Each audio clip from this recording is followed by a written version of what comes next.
A military display of prowess. And in amongst it, men alongside women.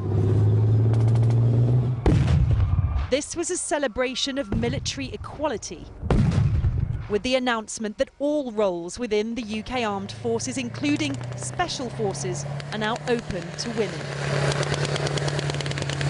When I trained to be a gunner, part of that course is your armoured fighting vehicle recognition. Lance Corporal Kat Dixon's among the first females to qualify for ground combat duties. I would say it takes a hell of a lot of mental strength to be the only female in a group of men. You have to have a lot of self-confidence, you have to believe in yourself, but I think to do this role that is something you need to have whether you're a man or a woman.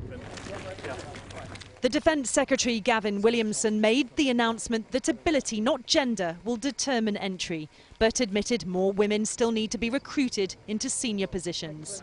We recognise that actually as the armed forces do need to change and do need to adapt, and we're quite willing to make those changes either through legislation or the way that we work, because we want women and men to succeed.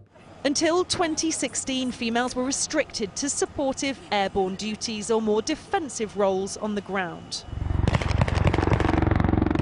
Women have served on the front line like this for many years, but the final barrier, being able to join the UK Special Forces and do ground close combat roles, has finally been lifted. And while the elite selection process for the SAS and Royal Marines will stay the same for both sexes, some still feel females don't belong. The reality comes where there's also a right for the soldiers who are fighting to stay alive, to live, and we have to look very carefully when experts are telling politicians that sometimes the operational capability and the chances of survival on the battlefield may be affected in certain situations where you have a mix of men and women.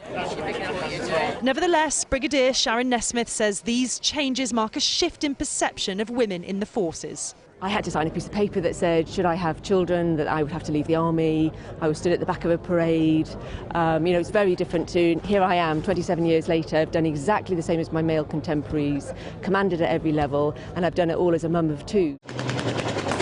This is clearly an evolving military force, ripping up the old rule book, bringing in the new.